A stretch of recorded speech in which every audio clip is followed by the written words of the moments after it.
The European Le Mans Series makes a second trip to Spa-Francorchamps in as many years to form round 5 of this year's championship. It's the 4 hours of Spa, which kicks off at midday tomorrow Central European time. But we have 3 editions of qualifying to do, first of all for GT cars, for LMP3 machines and for the LMP2 prototypes as well. Just after 1:30 here then in Spa, Belgium, and temperatures 16 degrees Celsius, so kind of warm sweater, maybe a coat weather, certainly not as hot as we had a month ago at Les Castellets in the south of France at Circuit Paul Ricard. So this is round 5. My name's Johnny Palmer, Graham Goodwin at dailysportscar.com to my right, and 6 GT cars are neatly assembled on the pit lane apron now, ready to go for this 10-minute session, I should say. Porsche number 77 already in position, although it's requiring some wheels, and that car is currently 5th in the championship. It is TF Sport that lead the way, though, coming here to the 5th round of the year. Ewan Hankey, Nicky Thiem and Salih Yoluk. And Yoluk, the Turkish driver, proven himself to be a real star after a difficult beginning to his motorsport career. He's a real talent, Graham Goodwin. He is, after that difficult start, you quite rightly say, with the Aston Martin in the ELMS, and last year, of course, as the Michelin Le Mans GT3 Le Mans Cup, as it was last year, champion last year with Ewan Hankey, bringing Ewan up to the ELMS and telling us yesterday that there's every chance we might see him stepping up again to the WEC, potentially if they get the opportunity to run the new car. We'll come to that discussion later. This car, though, the number 55, is the car on the move, and that's because we've had 2 consecutive wins from the number 55 car. I think, Johnny, I'm right in saying that that is the first double winner we've seen this season in the class. So JMW Motorsport sits 2nd, 55 car sits 3rd, but it's small gaps between the 3. This, though, is the championship leading effort, the number 90 TF Sport car. The Dunlop's being bolted on, ready for this session to get underway. It is cool, you're quite right, not just the livery but also the weather, but it is bright and sunny. So I think temperatures, track temperature in particular, will start to climb. Not very windy out there, so any kind of sunshine soaked up by the track surface will be absorbed. I think we'll start to see higher track temperatures towards the end of the afternoon, when we've got a 2-hour Michelin Le Mans Cup race to look forward to. There is a number 66 car. It's the one team, by the way, that has changed car through this season. Monza saw the last outing for Jim McWhirter. That is Jim standing in the garage there, in the dark coloured fleece. Retired his, well, by then quite elderly, but still incredibly effective 458 Ferrari after a win at Monza, and since Le Mans, where they took the win in the GTM class, have been campaigning this new Ferrari 488. And this weekend we see the return to the squad of one of their Le Mans winning drivers. Under 1 minute, under 1 minute to open pit line. We are under 1 minute to open pit line. Please advise drivers any laps done beyond the track limits, which are noted by us or reported by the judges of fact, will be immediately deleted. Very clear there from race director Eduardo Freitas. But Will Stevens back with the team, XF1 star, of course, and with LMP2. 30 seconds to open pit line, under 30 seconds to go green. With LMP2 experience and race wins in the WEC also on his CV, so it's going to be interesting to see what happens with JMW Motorsport. We've got teams galore pushing for championships, and the opportunity here to make a significant difference to the point standings. Of course, that's what's going on there. 9, 8, 7, 6, 5, 4, 3, 2, 1. Pit exit is green. LMGT session has started. The tyres going on the title defending Beechstein AMR Vantage 2016 spec car. You can tell that with the kind of Bustles style large diffuser on the rear of the car. This and the number 90 car. There is the 90, and it is who aboard that car? Let's have a quick look. It is Nicky Thiem aboard the number 90. It's Russ Gunn once again on qualifying duty for Beechstein. It's Matteo Caroli in the number 77 Porsche. So this is a 7-kilometre circuit, therefore we've got an extra couple of minutes bolted onto the session time. Normally 10-minute qualifying session, 12 minutes here in Spa. And a reminder, if you were around for our earlier coverage for the Michelin Le Mans Cup qualifying, there are restrictions within that category in that it has to be a bronze driver doing the qualifying. Well, in this, you can put any driver in that you wish. Obviously, GTE, though, contains an aspect of non-pro drivers.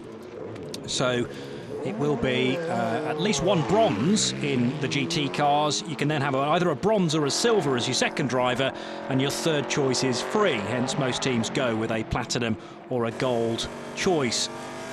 And unlike the World Endurance Championship qualifying, no need for two drivers to go at the wheel of each of the cars. You can do it with a single driver because we're not utilising a two-lap average. But yeah, TF Sport with one pole position and one win so far. They've never been off the podium, actually, from visits at Silverstone, Monza, Red Bull Ring and Paul Ricard. The best qualifying car's actually been the 55, together with, that's the one that's had the most wins too. A couple of wins, one at Ricard, one at Red Bull Ring, and two pole positions so far. TF Sport with a pole, and the other car to manage to get on the front row.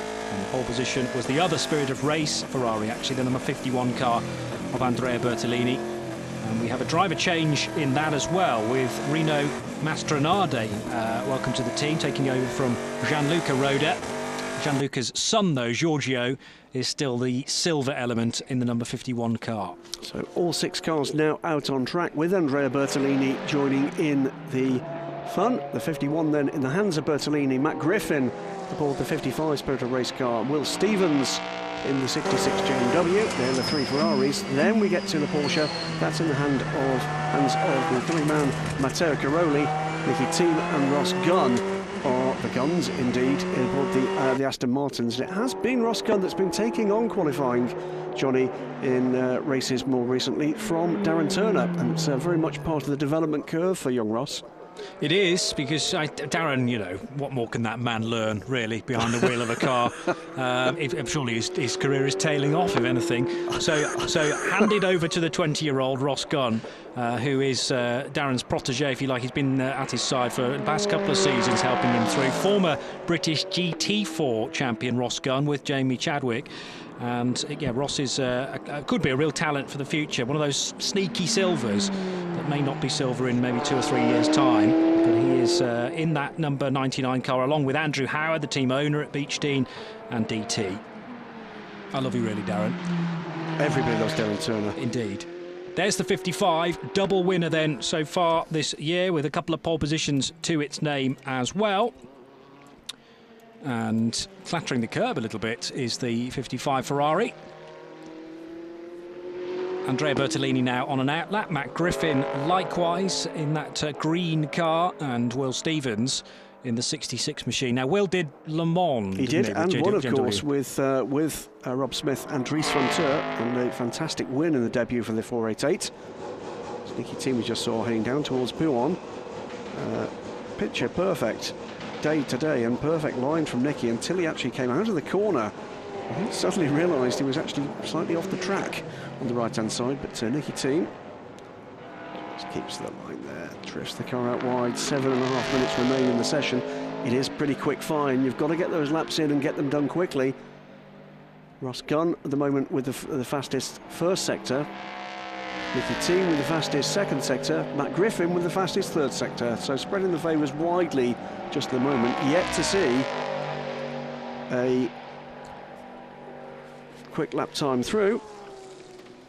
Yeah, but excuse me, that's just around the corner for Bertolini, for Griffin, for Stevens in their Ferraris, Matteo Cairoli in his Porsche, and the two Aston Martins, the big Vantages with their front engines. They're heading over the line, or at least the 90 car is now. TF Sport goes through in a 2:17.120. First time to be posted, but it'll be rapidly followed by a couple more, because Matteo Cairoli was just behind him, and indeed Cairoli in the Porsche, the 77 car, goes to the top, Johnny, in a 2:16.757. Okay, so very early stages. The Porsche number 77 hasn't yet finished on pole position, and therefore with the prime opportunity for the Sunday race. And actually Proton Competition trail TF Sport by 31 points, so there's an opportunity to try and gather some of those points back again Arguably, you might say it's now a 3-horse race in GTE. With 13 points covering TF Sport, JMW and Spirit of Race. But if Beachdene or Proton can score well this weekend, it may be a different story for the final round of the year in a month's time at Portimao in Portugal. Here comes Will Stevens in the yellow, black and red J&W Motorsport Ferrari. Over the line it goes now, and Will's time is a 2:18.177, puts him behind Ross Gunn, behind Nicky Thiem and behind the rapid Italian Matteo Cairoli. We're waiting for Andrea Bertolini and Matt Griffin to come through their first efforts, but already well into their second. Matteo Cairoli and Nicky Thiem both going quicker this time around. Here comes Matt Griffin. Over the line he goes, just a short pause, and Griffin goes third fastest, behind Thiem and behind Cairoli. So it's Porsche, Aston, Ferrari, Aston and another Ferrari of Will Stevens. He is just biding his time, I think, Will, getting used to the car once again, as Bertolini slots into third position now in the number 51 Spirit of Race Ferrari. So Spirit of Race, third and fourth fastest. 11 1,000ths of a second quicker than Matt Griffin's efforts. That will stir on the Irishman to greater efforts this time around. So well into the second flying laps for the leading 3 cars on track, 2 of which top the times. Matteo Cairoli in the 77 Porsche here into the last sector of this lap, but ahead of him on the road, although not at the moment on tumbling and scoring, is Nicky Thiem. Thiem comes through to complete his lap, and he does improve. He closes the gap by just 0.05 of a second, though. Here comes Cairoli. Is he going to extend the gap? 4.5 minutes to go. What's Cairoli's time? He doesn't improve. No improvement, so 0.358 is the gap. Cairoli, the only man into the 2.16s, that 2.16.757 from his first flyer. He was quicker in Sector 1, but then didn't improve beyond that in the lap. So Nicky Thiem has very marginally closed the gap. Ross Gunn, no improvement that time. I think May. Ross Gunn's time. Well, we in the earlier session did have times deleted because of track limits, and that's what's happened. It is deleted.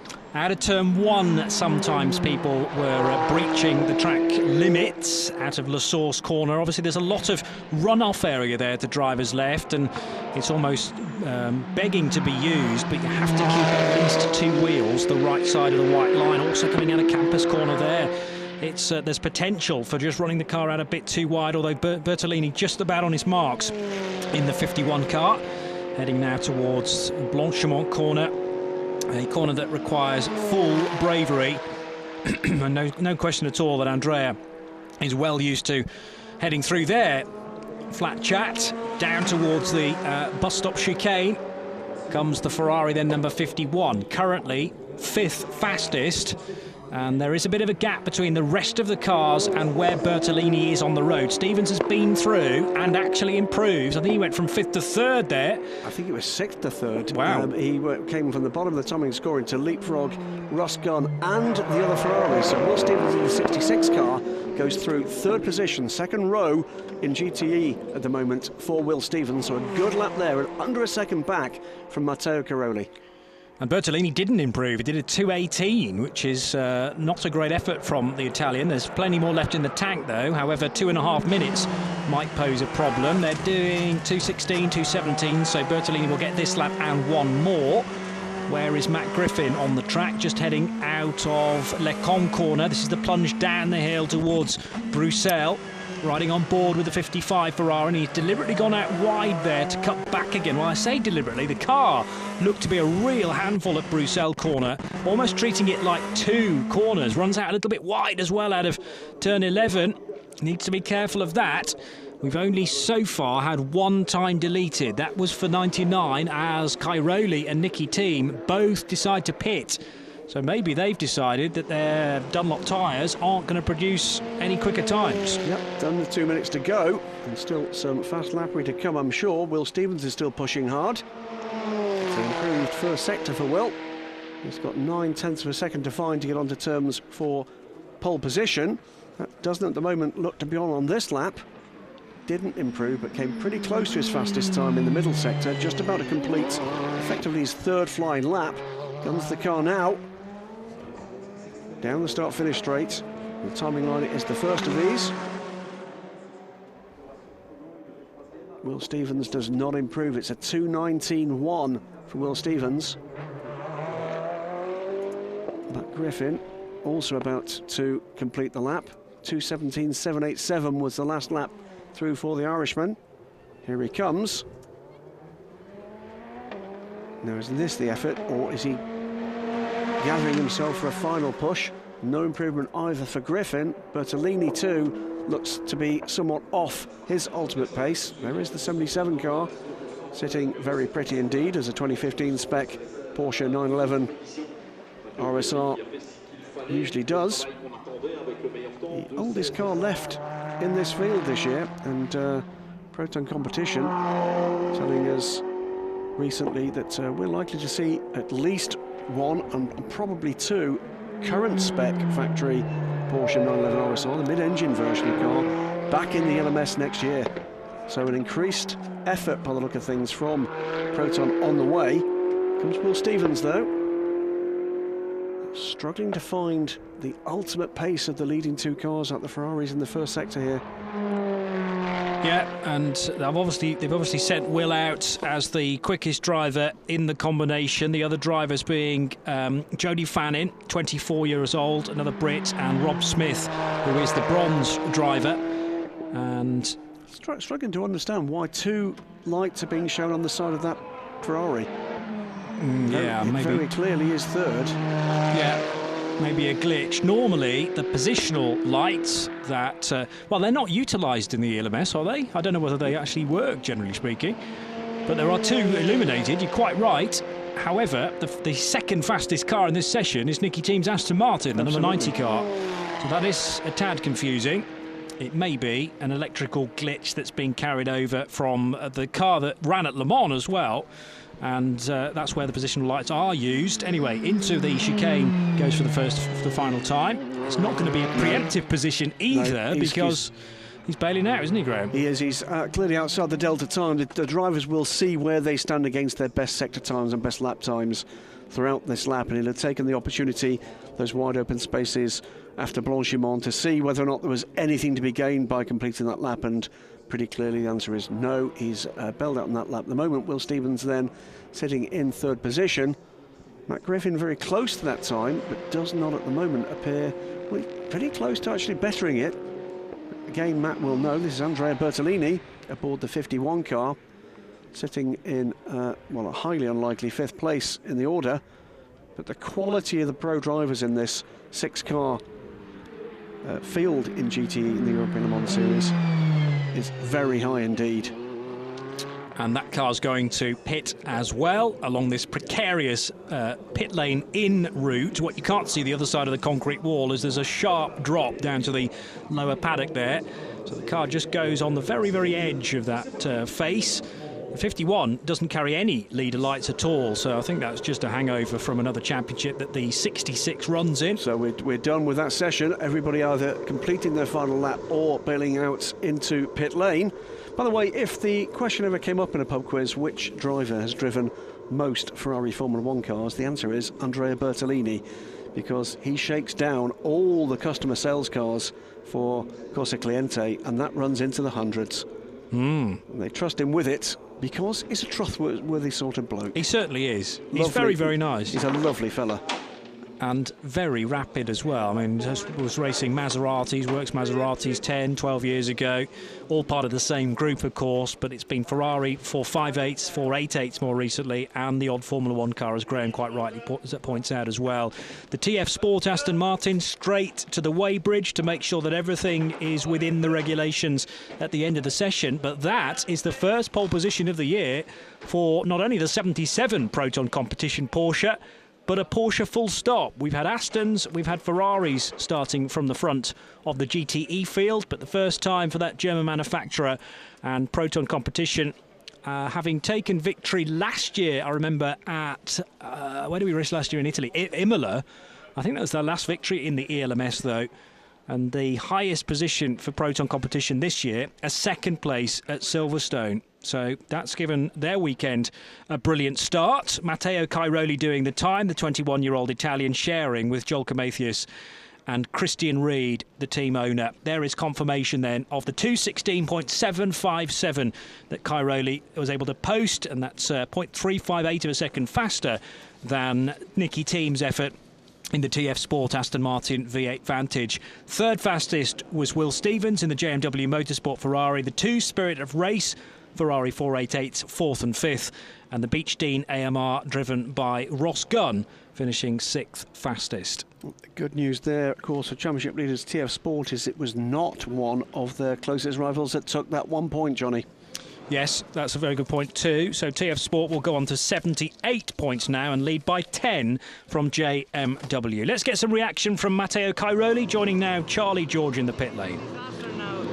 Yeah, I'm just down in the pit lane. It's all getting a bit noisy, but Matteo, congratulations, the first Porsche pole position of the season. Yeah, I mean, we are glad to be on pole here in Spa for the 4 hours race. The car was amazing to drive, and I really enjoyed every single second.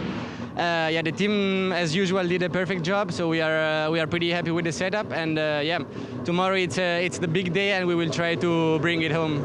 So what do you think your chances in the race? Yeah, I mean, the priority is not do any mistake. And yeah, of course, we have a competitive car, so we should be on the right way. And yeah, we hope the best for tomorrow. Thank you, well done. Thank you very much. Well, if you want to know who the next Porsche factory driver is likely to be, I think you're looking right there, Johnny. He is really making a name for himself in GT racing.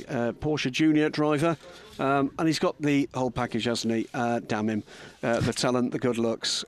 It's a joy to watch him emerging in what is a very competitive field. In, as we were saying earlier, the oldest car in the field, albeit the little bit of balance of performance that comes into it. On to LMP3 though, and this is another class where we've actually not had a double pole position winner this year so far in the first 4 rounds of the European Le Mans Series. United Autosports have actually taken a pole position. So has the AT Racing car on the opening round at Silverstone this year. Last time out at Paul Ricard, it was the 360 Racing car that actually came through. And we had, I think, who's the other one at Red Bull Ring? Antonin Borger, David Drew and Nicolas Schatz took the pole position there. So it really has been a bit of a mixed bag. In the point standings, though, it's been a car that hasn't set pole position but has taken 2 race wins that is top of the shop. That's the other United Autosports car in the hands of John Falb and Sean Rahal, the Anglo-American team with the All-American driver lineup. So 17 LMP3 cars here this weekend, and a real spread, as you say, of wins through the year, of pole positions too. So it's very, very tricky class to try and predict this, with 1 or 2 adjustments to driver lineups. And there's the 19 car, which welcomes to its lineup Neil Muston to partner with Jan Erlacher, or Jan Erlacher, I should say, the 52-year-old Aussie, though, at the wheel. Probably not at the wheel, because Jan will qualify, I would think, being the silver element in that duo. Yep, new addition to the M Racing YMR squad in there, Norma, and there's been a bit of trouble, I'm afraid, earlier today, and a trip to the stewards for some issues out on track in FP2. Quick look there at this is the RLRM Sport car. Alex Capadia, Morton Dons and John Ferrano, and it will be, I think, is it the yellow helmet? No, nobody. Yes, it is the yellow helmet of Alex Capadia, who has been another one of the coming men this year, shown some sparkling form in recent outings in both the LMS and that car, and the identical car, the team campaign in the Michelin Le Mans Cup. There's the number 9 car. This is the AT Racing World of Tanks liveried car, set pole position at the first race this season, but since then has rather struggled to match that form. Has not come close to a podium position. Has had 2 DNFs with some issues out on track. Yeah, and the problem with a 6-race calendar is that 2 DNFs really do start to bite your position in the championship. They are 8th at the moment, but well off the pace with only, how many points do they have to their name? 21. 21 they so do. 49 points behind. 10th in the team championships as well, because of course some of the drivers ahead of them are some of those guys that have dipped in and out of the championship. There's one of the Duquesne Engineering cars. It's a team that has transitioned through the season from starting the season with a pair of Ligier to now campaigning a pair of Normas. And these cars have been remarkably rapid, but have suffered some problems. So we've seen the cars in very, very good positions in the European Le Mans Series, but not with the finishes that perhaps that form indicated they should be getting. There's the number 3 United Autosports car. This is the team, of course, defending the championship from last year. Another of the Normas there, the Team Oregon car, another team that's been somewhat out of luck for much of the season. The livery that will be familiar to those that are watching the Renault Sport Trophy last year, of course. This is one of the fleet of cars campaigned by M Racing Weimar, the 18 car. Another team that's doing very well in the championship as well, stepping up from form last year to much better form this. And one of the pair of Euro International cars. Sunshine on that very deep blue paint. It can look green almost. Should have gone to Specsavers there. You can pick up those shades, by the way, as a bit of a souvenir for the championship at various places around the track. Can't see a thing out of them, but they do look great when you're wearing them. There's the number 2 car, championship leaders for United Autosports, John Falb and Sean Rahal. They have 2 victories to their name and a second-place finish at Red Bull Ring as well. Just a couple of points picked up, though, at Monza as the green flag is now waved at the end of the pit lane. This 12-minute session then begins, and probably all 17 cars, they've had the time to start the queue at the end of the pit lane. They're all going to be released at the same time. Remember, not all Ligier chassis. We now have 4 represented from the Norma manufacturer, the Norma M30, with exactly the same 5-litre V8 engine that powers the Ligiers.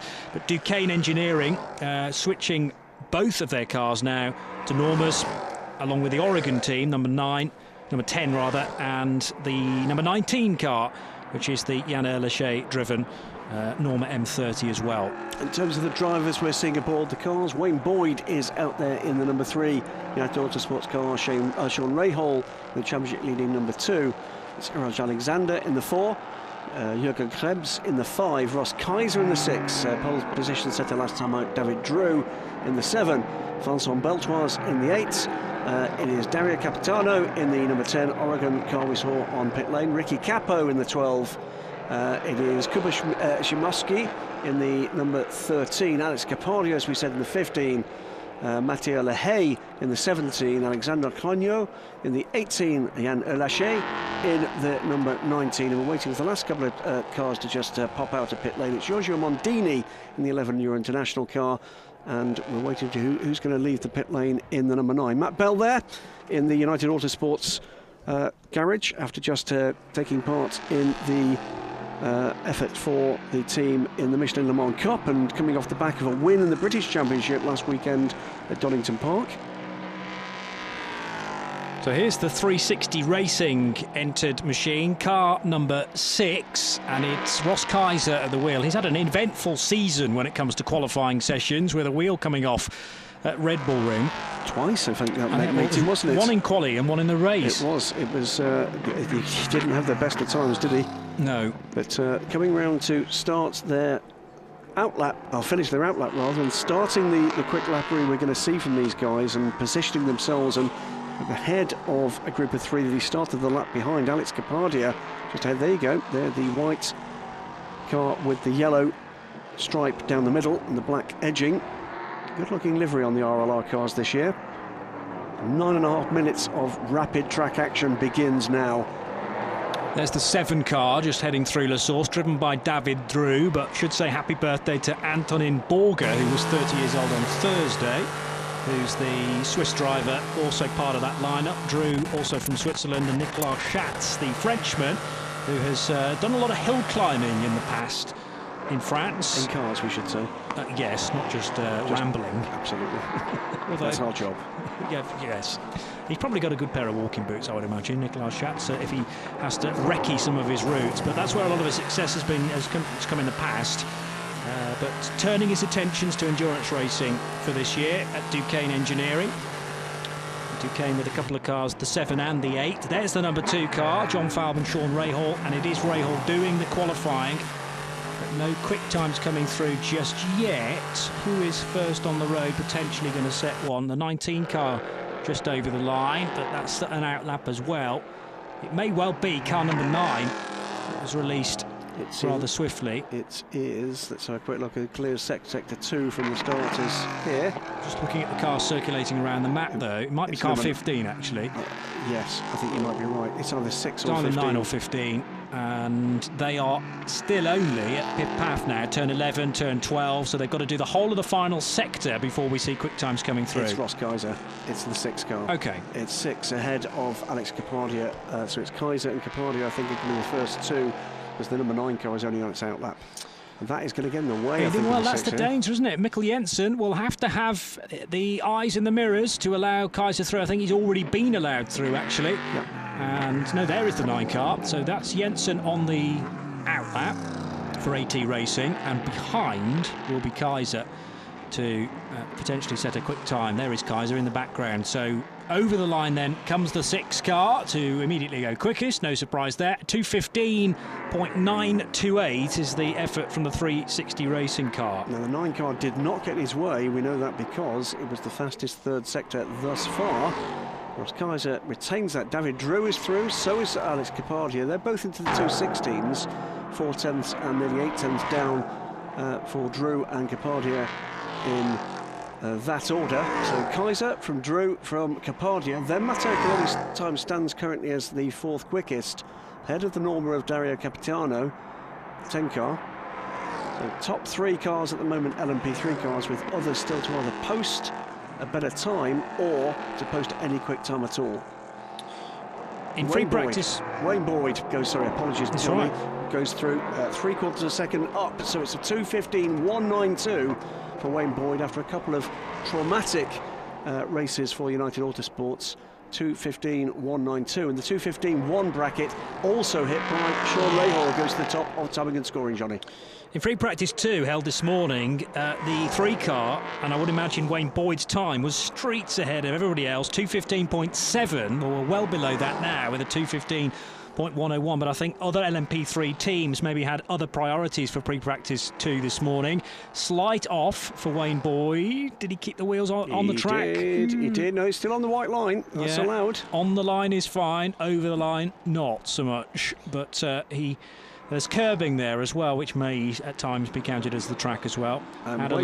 Wayne Boyd this time around is much quicker in sector 1, half a second up on his teammate Sean Rahal, but quickest of all is the car that's down in 6th position, the number 7.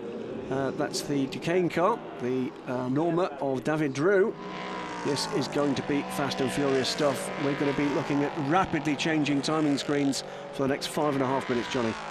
John Fowl, big smile on his face. Sean Rahal looking like he's got the speed at the moment to 2:15.101 for United Autosports. It's a 1-2 with plenty of this session still to go as Mikkel Jensen goes fastest. Now remember, he was the last car to be released from the pit lane. He's done a 2:14.779. That's 0.3 of a second quicker than Rahal and Kaiser's times as David Drew goes through in the Duquesne Engineering car, number 7, to go second fastest. So blink of an eye and you've got 2 other cars faster now than Rahal, and they're the 2 guys towards the back of the line of cars, long line of cars around Spa-Francorchamps.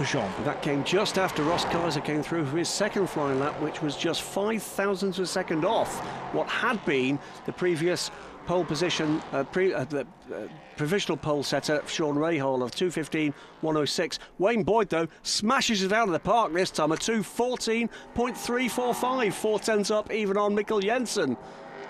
The 16 car from Panes Bartis Competition, they're really porpoising as it headed through La Source and through Eau Rouge corner as well. The car bouncing around, and how much pressure there is on particularly the rear left as the cars go through Eau Rouge and up over Radillon. Mikkel Jensen running wide out of turn 9 there. That really was all 4 wheels off the track, so I wouldn't be surprised if the AT Racing car is running a little bit too close to the line there. No indication just yet of times being deleted. We did have times, well, certainly lines being watched in GTs, but no deletions as yet in P3. Now there is a little bit. Car 9, by the way, will have its current lap deleted. Ah, there we go. That was the one I saw. Jensen, out of turn 9, yeah. There you go. Call me a race steward. Absolutely. I'm not. No, but it would seem to me that I think some of these cars are running with they are allowed a little bit of adjustability in terms of setup, and I think that's in play here because we're seeing pretty wild differences in Sector 1 times here, something like 0.7 of a second on, you know, from not just between the Normas and the Ligiers, but between them. So I think there's a bit of a difference here in terms of the balance that's been struck between the straight line speed and the downforce available. Mikkel Jensen, meanwhile, is on that lap. Would have, I think, gone a lot quicker, but it's not going to count. No. It's registered and now it's deleted almost immediately. He would have been 3/10 up. It was a 1:14.0, and it would have been 3/10 up. Yeah. 0.4 of a second. He trails Wayne Boyd's time in reality, but a 2:14. What is he? 2:14 flat. Then it would have been. Well, to give you an idea, in the middle sector, he would have been 1.3 seconds up on the time on the lap that Wayne Boyd is currently on. That was a huge lap from Mikkel Jensen, but a little too huge, I'm afraid, for the tastes of the race director. Yeah. Well, you could argue some of that 3/10 was gained out of turn 9, I suppose, by running wide. So third man on the 2:15, meanwhile, is Ross Kaiser, but I think he's going to lose that lap. Yes, he is. Is it that lap? Lap 4. No, it's the lap he's currently on, so his 2:14.8 will count. The current lap, I'm afraid, will go in the waste paper basket. Sean Rahal is in the process of improving on his time. He's currently 5th. Rahal goes 2nd, so it's Boyd and Rahal. It's back to United Autosports 1-2, but in the opposite order than we had earlier, 2:14.487. So 3 from 2, then the 9, AT Racing, Mikkel Jensen. David Drew in the number 7 is the fastest of the Normas at the moment. He's 4th. Then Ross Kaiser and Mathieu Lehay in the number 6 for 360 Racing in the 17 Ultimate car. They are the top 6 right now. Already had a pole position this year for the number 3 car. The number 2 hasn't yet had a pole. Though leads the championship. So could we get a 5th different pole sitter in a championship that would only be 5 or 4 races old, 5 qualifying sessions old? It's a great span of different teams that are competitive in this really close category. There's car 11. That machine's won a race this year. It was at Red Bull Ring. Giorgio Mondini has been the ever-present in car 11. There's been a bit of chopping and changing as far as co-drivers concerned. Marco Giacoboni again is the bronze element to join Giorgio, who's a silver. Watching Mikkel Jensen on this lap, it's another very quick one. He needs to make up 8/10. He does it. He's into the 2:13s. 2:13.634. That's an absolutely fantastic lap from the number 9 car. Is it going to be the AT Racing squad that set the 2nd pole position of the season, or the only team to have set 2 pole positions this season, or is Wayne Boyd going to have something left in the tank? We've got 23 seconds to go. Can Boyd get through and start a final lap here, or does he think that's beyond the capabilities of his number 3 United Autosports car? They'd like, I'm sure, to have a full front row. That may not be possible. I'm sure it isn't, in fact, because time is going to be against Sean Rahal. 3 seconds to go, 2, 1, and Wayne Boyd has not made it to complete his current lap. In fact, he's pitted. So can anybody get anywhere close to that lap from Mikkel Jensen? I don't think they can. Boyd now receives the checkered flag in the pit lane. Sean Rahal is somewhere in the 3rd sector, but will get the checkered flag this time around. David Drew's managed to sneak through onto an extra lap, though, and he's quicker than anybody else through the 1st sector. He's done a 38.7 through sector 1. That's all the way to the end of the Kemmel Straight. That is another great time. Let's have a look, though, and keep an eye on what David Drew, another man, of course, who has set a pole position so far this year. Yeah. So let's wait and see what's possible there. That's a very quick time through the 1st sector. Just looking at who else has actually set one in the 38s, and the answer is only one other man, and that's Wayne Boyd. Mathieu Lehay says that's enough and decides to pit, well, at least gets the checkered flag. So we're obviously at the end of the session now with cars constantly pouring across the line. I think there's a little bit of an error there for the number 4 car, and that's almost a half spin, which means that the number 4 car ends the session in the pit lane. It's Iraj Alexander who is driving the Cool Racing car. So who else is on a quick lap at the moment? Giorgio Mondini has just completed his final lap. He improves a couple of positions, but will be unhappy, I'm sure, with 10th. David Drew's middle sector not as impressive as his first. Well, Ross Kaiser, though, is going quickly. Drew's been quicker through Sector 2 in this session, but he's coming through towards Blanchimont now. So is he carrying enough speed from that opening session? Well, he's going to be beaten one position because Ross Kaiser's gone through and found improvement. A 2:14.692 puts him fourth fastest. But can David Drew repay the favour? No, he can't. He decides to bail into the pit lane. So Kaiser snatches a second row start very late in the day. I suspect that David Drew came across the Euro Interpol car at some point on that lap, because it was a pretty poor middle sector, 62.4 seconds when the 59.3 was the effort put in by Mikkel Jensen. I suspect that may have spoiled his run. Mick Debar makes an improvement in his time but stays in sixth position. So Mikkel Jensen it is in the AT Racing. That is Alexander Talkanitsa Senior there, one of the co-drivers in that car. And Alexander Cugno late on coming across the line but not finding improvement. He was the last car to complete the session in the number 18 M Racing YMR car. It'll be an 11th place start for Alexandre. So that is your pole position car as Mikkel Jensen makes his way back to pit lane. Car will, of course, be scrutineered post this qualifying session. We're going to get to see, I'm sure, the order. And qualifying, there it is, AT Racing with a 2:13.634, 7/10 of a second ahead of the first of United Autosports cars, Wayne Boyd's effort. Sean Rahal just over a tenth back on his colleague. Fourth in the order, 360 Racing in the hands of Ross Kaiser. Then Duquesne Engineering, Panis Barthez, Ultimates, Oregon, RLRM Sport completing the remainder of the order. All bar the bottom two cars in the order, by the way, ahead of the 6 GTE starters.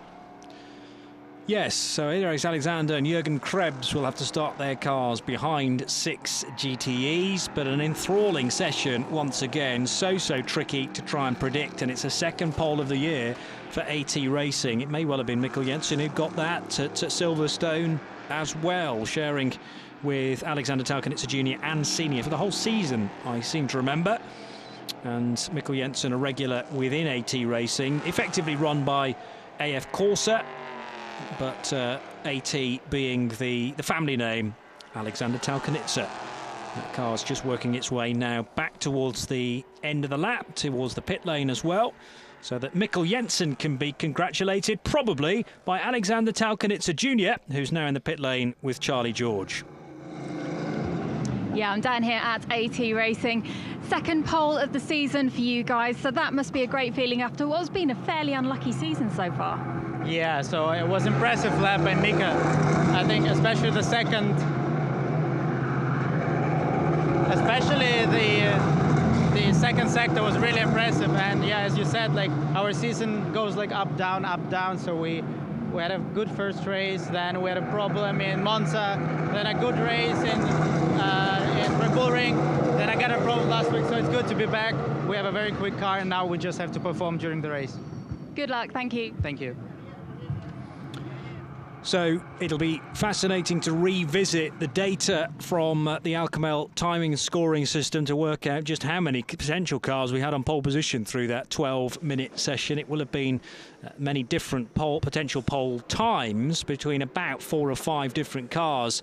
David Drew will start 5th for Duquesne Engineering behind Ross Kaiser and 360 Racing. Sean Rahal and Wayne Boyd for United Autosports in the 2 and the 3 respectively. They'll start 3rd and 2nd. Then it's AT Racing's World of Tanks backed car, the black and orange livery for Alexander Talkanitsa Jr. and Senior and Mikkel Jensen. Looking at the 27 Dallara P217 from SMP Racing.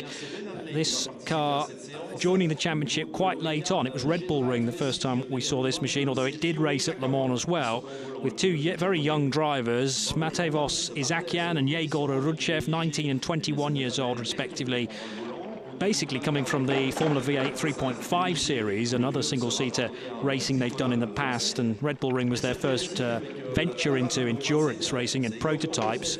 They took to it like ducks to water and, in fact, ran very close to a victory at Red Bull Ring. They did win at Paul Ricard. They're a bit too far back in the championship, I would say, to be in the equation for that. But if they win, they can certainly take points of other people, Graham. And the other thing they'll be doing, Johnny, is making a bid for a place in what's coming next for SMP Racing, because on Monday, we understand, the first shakedown of the Dallara AR that will be the LMP1 weapon for the FIWC for SMP Racing will be making its first shakedown run. And those two young men, I think, are making something of a bid for part in that. I thought it was a fantastic run from the two young Russians. Did exactly what the team asked them to do. Strategy was absolutely perfect. Seemed to squeeze so much fuel mileage out of that car, it was almost ridiculous. A faultless run is a wonderful thing to see in any race, and endurance race in particular.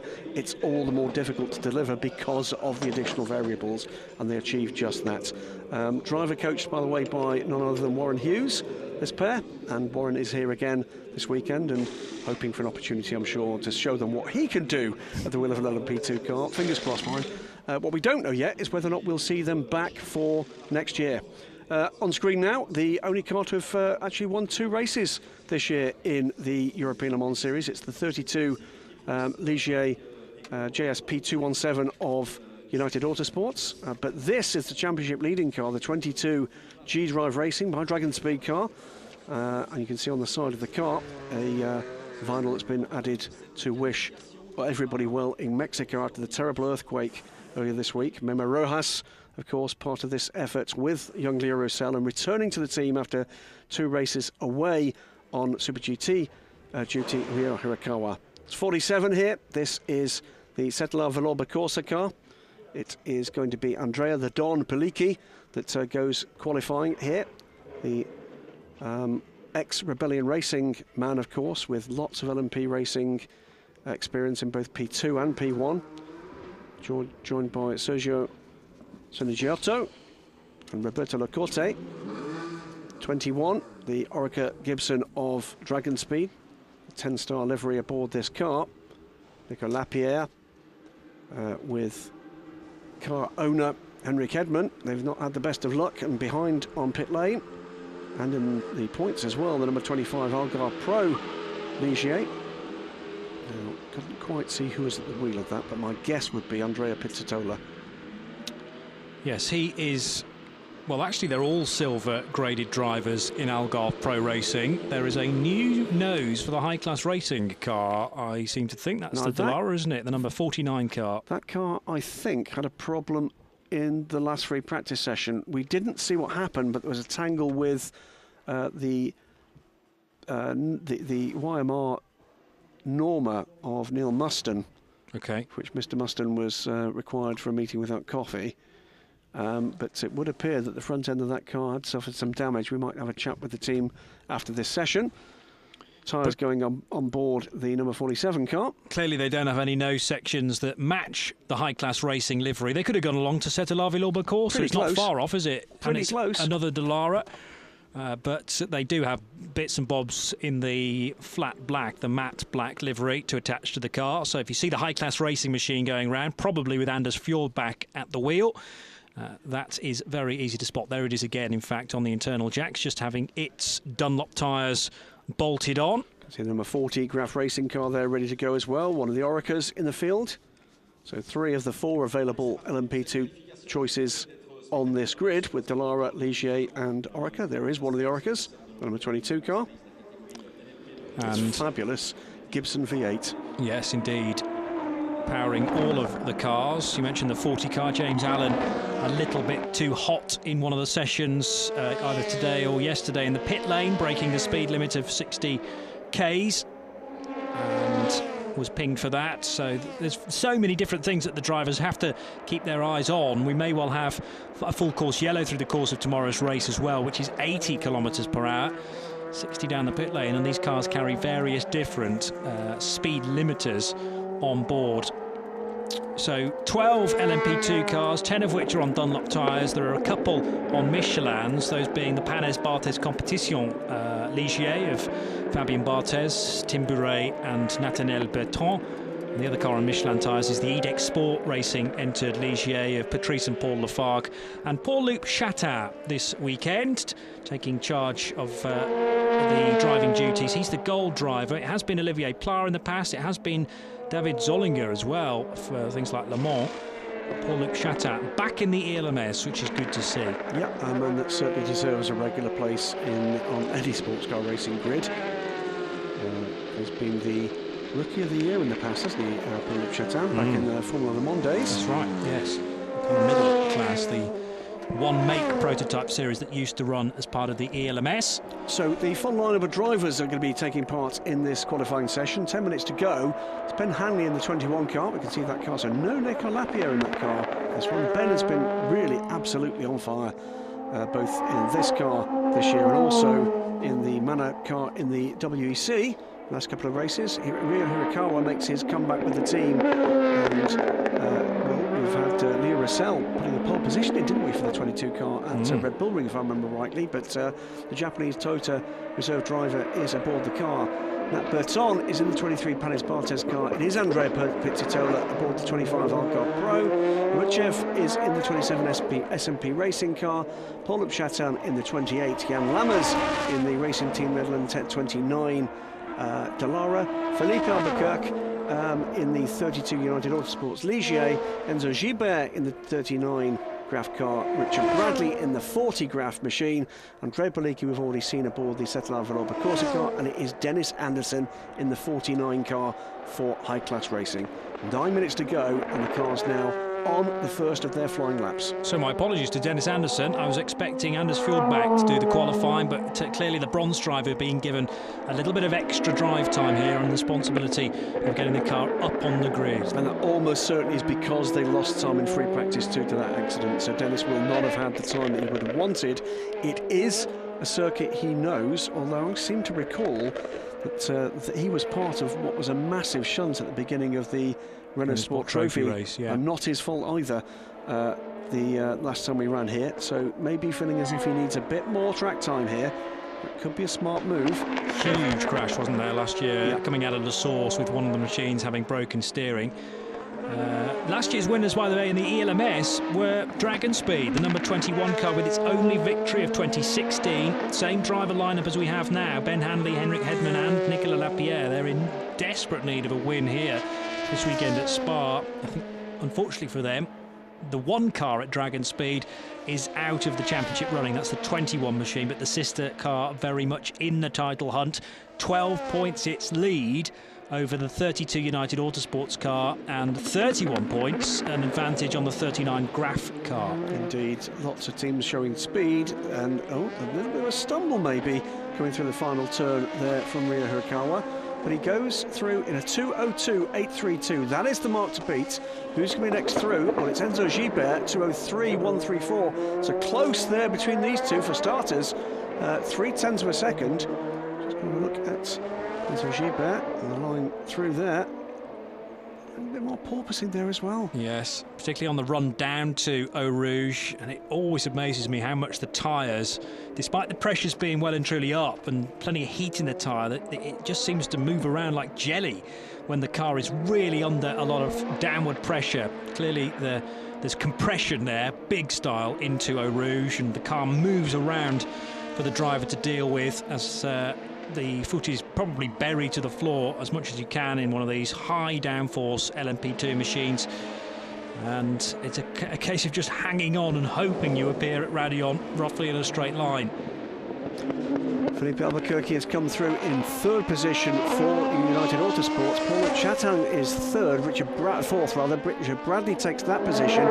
Here comes Ben Hanley. He goes to the top. It's a 2:02.457. It's a 1-2 for Dragon Speed at the moment, with the G-Drive branded car running second. 0.375 of a second between the two. Huge grooves being left by the cars though as well as they head into Eau Rouge.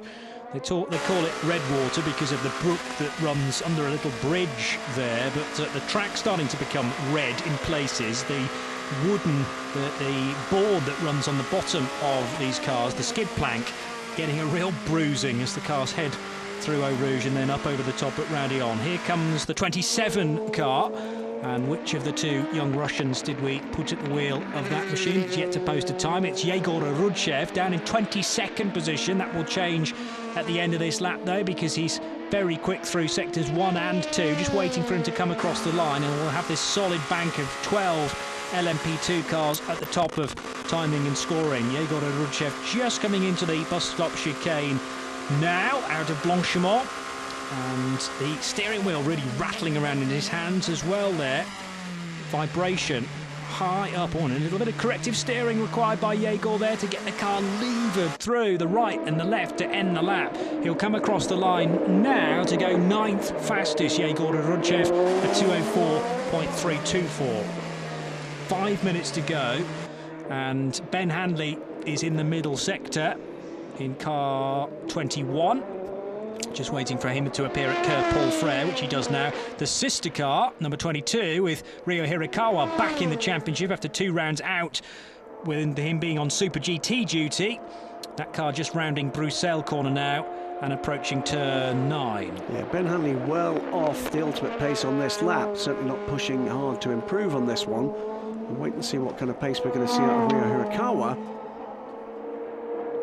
I'm looking for where the improvements up the order are going to come from. Rudchev way off the pace on the second lap. The race winners last time out, not pushing at the moment to improve up the order. 4.5 minutes left.